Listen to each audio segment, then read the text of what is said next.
মৰমৰ অকণিসকল, আজি আমি তৃতীয় শ্ৰেণীৰ অংকুৰণ অসমীয়াৰ পাঠ নং 1 আমাৰ গাঁও তাৰে কিছুমান তোমালোকৰ ওচৰত আজি মই প্ৰশ্ন উত্তৰ লৈ আহিছোঁ। অকণিসকল, আহাচোন 1 নম্বৰ প্ৰশ্নটোলৈ। পদূলি মুখত কি ফুল ফুলে? পদূলি মুখত গধূলি গোপাল ফুল ফুলে। 2 নম্বৰ, গাঁৱৰ পুখুৰীত কি হাঁহ চৰে? গাঁৱৰ পুখুৰীত ৰাজহাঁহ চৰে।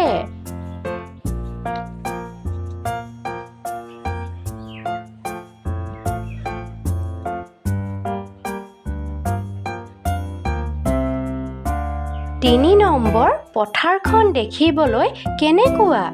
পথাৰখন দেখিবলৈ সোণালী। 4 নম্বৰ, গাঁৱৰ ৰাইজে মিলিজুলি কি কৰে? গাঁৱৰ ৰাইজে মিলিজুলি মৰমৰ হাত কৰে।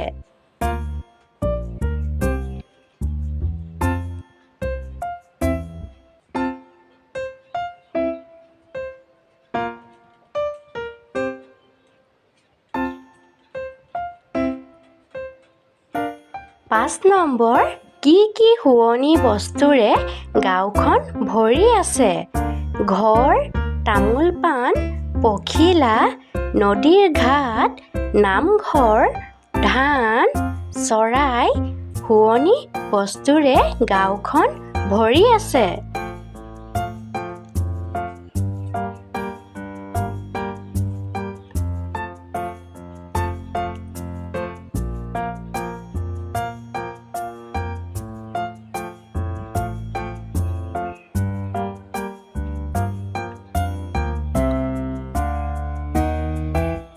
ছয় নম্বৰ, পদ্যটিত একেটি থোপেৰে ফুল বুলি কাক কোৱা হৈছে? পদ্যটিত একেটি থোপেৰে ফুল বুলি ৰহিম, মহিম, দোল, পদুমী, কদমী, মেলিনা, সখীনা কোৱা হৈছে।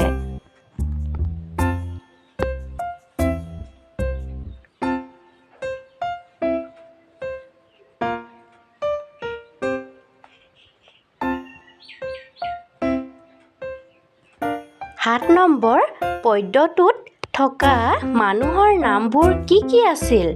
পদ্যটোত থকা মানুহৰ নাম হ'ল ৰহিম, মহিম, দোল, পদুমী, কদমী, মেলিনা, সখীনা। 8 নম্বৰ, পদ্যটোত থকা শুৱনি বস্তুবোৰৰ নামবোৰ কি কি? পদ্যটোত থকা শুৱনি বস্তুবোৰৰ নাম হ'ল ঘৰ, তামোল পাণ, পখিলা, ধান, নদীৰ ঘাট, নামঘৰ, চৰাই।